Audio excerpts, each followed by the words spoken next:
இன்றைக்கி வீடியோவில் நம்ம என்ன ரெசிபி பார்க்க போகிறோன்னா சோயா கோலா உருண்டைங்க. இது வந்து பார்த்திங்கன்னா ஈவினிங் ஸ்நாக்ஸாக சாப்பிட்றதுக்கு ரொம்ப அருமையாக இருக்கும்.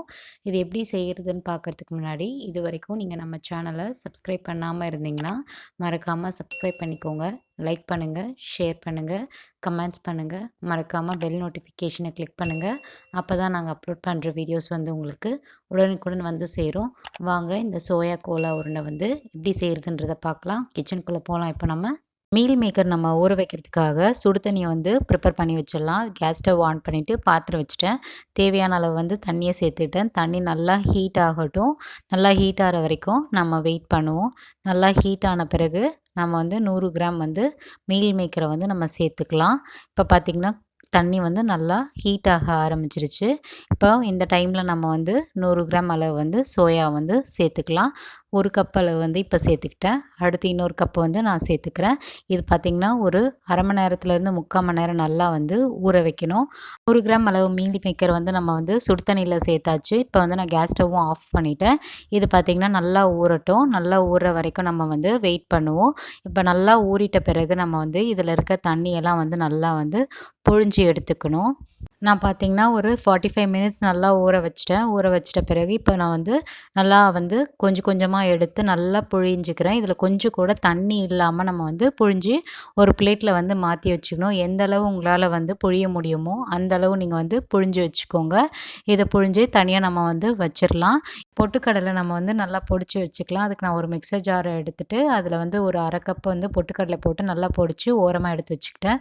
அடுத்து நம்ம புழிஞ்சு வச்சுருந்த மீல் மேக்கரை வந்து மிக்சர் ஜாரில் போட்டு நல்லா ஒரு பல்ஸ் மோடில் வந்து அரைச்சி வச்சிடலாம். இது வந்து ரொம்ப மையாக அரைக்கணும்னு அவசியம் இல்லை. நம்ம வந்து கொரன்னு அரைச்சா போதும். ஸோ இப்போ எல்லா மீல் மேக்கரும் சேர்த்துட்டு நம்ம அரைச்சி வச்சாச்சு. இது ஒரு பாத்திரத்துலையும் நம்ம ட்ரான்ஸ்ஃபர் பண்ணிக்கலாம். இந்த அளவு கொரப்பாக நம்ம அரைச்சி வைக்கணும். அடுத்து நம்ம வந்து இஞ்சி பூண்டு பேஸ்ட் வந்து சேர்த்துக்கலாம். நான் இதுக்கு பார்த்திங்கன்னா 1 டேபிள் ஸ்பூன் அளவு வந்து இஞ்சி பூண்டு பேஸ்ட்டை வந்து நான் வந்து சேர்த்துக்கிறேன். அடுத்து நம்ம வந்து நறுக்கி வச்சுருந்த வெங்காயத்தை வந்து சேர்த்துக்கலாம். நான் இதுக்காக வந்து 2 வெங்காயம் எடுத்துகிட்டு நல்லா பொடியாக நம்ம வந்து நறுக்கி சேர்த்துக்கணும். இப்போ நான் வந்து 2 வெங்காயத்தையும் வந்து முழுமையாக சேர்த்துட்டேன். அடுத்து நான் வந்து பச்சை மிளகாய் வந்து சேர்க்கணும். இதுக்கு நான் பார்த்திங்கன்னா ஒரு பச்சை மிளகாய் எடுத்து பொடியாக நறுக்கி நான் இதில் சேர்த்துக்கிட்டேன். இது உங்களுக்கு காரத்துக்கு எவ்வளவோ அந்தளவு சேர்த்துக்கோங்க.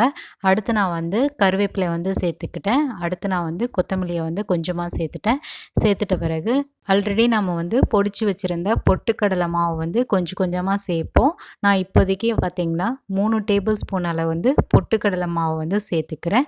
இதுவே வந்து போதுமானது தான். இன்கேஸ் வந்து இது கொஞ்சம் தண்ணியாக இருக்க மாதிரி இருந்ததுன்னா இன்னும் கொஞ்சம் நம்ம வந்து பொட்டுக்கடலை மாவு வந்து சேர்த்துக்கலாம். இப்போ நம்ம வந்து மசாலாஸ் எல்லாம் சேர்க்க ஆரம்பிச்சிடலாம். காரத்துக்காக நான் வந்து சில்லி பவுடர் வந்து சேர்த்துக்கிட்டேன். இதுக்கு ஒரு அரை டேபிள் ஸ்பூன் அளவு வந்து சில்லி பவுடரை சேர்த்துக்கிட்டேன். அடுத்து ஒரு 3/4 டேபிள் ஸ்பூன் பார்த்திங்கன்னா தனியா பொடியை வந்து சேர்த்துக்கிட்டேன். சேர்த்ததுக்கப்புறமா வந்து கரம் மசாலா வந்து சேர்த்துக்கிறேன். கரம் மசாலா வந்து ஒரு 1/4 டேபிள் ஸ்பூன் அளவு வந்து சேர்த்துக்கிட்டேன்.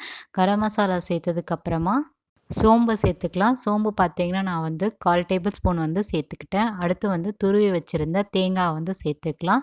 1 டேபிள் ஸ்பூன் அளவு வந்து தேங்காய் வந்து துருவினது சேர்த்தாச்சு. அடுத்து வந்து 1/4 டேபிள் ஸ்பூன் வந்து மஞ்சள் பொடியை வந்து சேர்க்கணும். மஞ்சள் பொடியை சேர்த்ததுக்கப்புறமா நான் வந்து மிளகுத்தூளை வந்து சேர்க்குறேன்.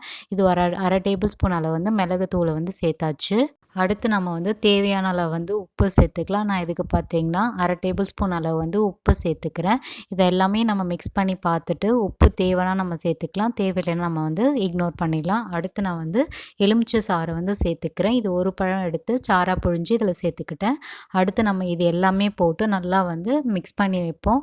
நல்லா எந்த அளவுக்கு முடியுதோ அந்த அளவு வந்து ஒன்றோட ஒன்றா சேர்த்து நல்லா வந்து மிக்ஸ் பண்ணி வைங்க. நம்ம இதை மிக்ஸ் பண்ணுறப்போ தண்ணியெல்லாம் சேர்க்கக்கூடாது. சோயாலே வந்து ஆல்ரெடி நமக்கு வாட்டர் இருக்கும். ஸோ அதனால் தண்ணியெல்லாம் இல்லாமல் நீங்கள் வந்து நல்லா மிக்ஸ் பண்ணி விடுங்க. இன்கேஸ் தண்ணியாக இருந்ததுன்னா நீங்கள் வந்து பொட்டுக்கடலை வந்து சேர்த்துட்டு நல்லா பேலன்ஸ் பண்ணிக்கோங்க.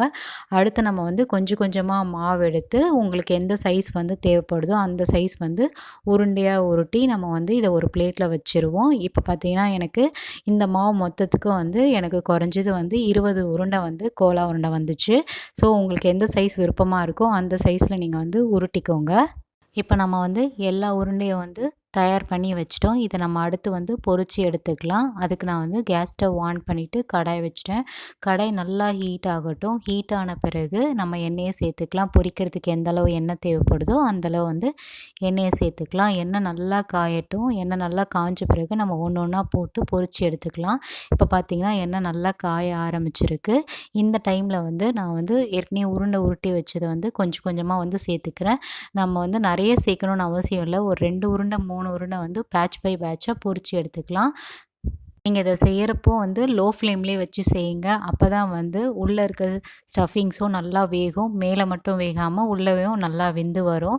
இப்போ பார்த்திங்கன்னா நான் 3 உருண்டை வந்து அட் அ டைமில் போட்டுட்டு நல்லா வந்து பொரிச்சு எடுக்கணும். எல்லா சைடும் வந்து ஈவனாக வந்து நமக்கு வேகணும். நீங்கள் வந்து அதை திருப்பி விட்டுட்டே இருங்க. அப்போ தான் நமக்கு ஈவனாக நல்லா வெந்து வரும். நல்லா கிறிஸ்பியாகவும் இருக்கும் இந்த கோலா உருண்டை.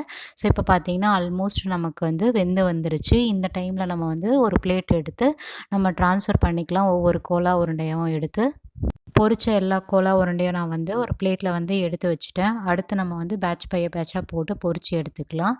கிறிஸ்பியாக உள்ள சாஃப்டான மீல் மேக்கரை வச்சு கோலா உருண்டை நம்ம எப்படி செய்கிறதுன்றது இன்றைக்கி வீடியோவில் பார்த்தோம். நீங்களும் உங்கள் வீட்டில் இதே போல் வந்து செஞ்சு பார்த்துட்டு எப்படி இருக்குன்றதை எங்களுக்கு மறக்காமல் கமெண்ட்ஸில் தெரியப்படுத்துங்க. இது ஒரு ஹெல்த்தி ரெசிபி. நீங்கள் வந்து குழந்தைங்கள்லேருந்து பெரியவங்க வரைக்கும் ஈவினிங் ஸ்நாக்ஸாக வச்சு சாப்பிட்லாம். இதே போல் வேறு ஒரு ரெசிபி வீடியோவில் நம்ம சந்திக்கலாம். பை.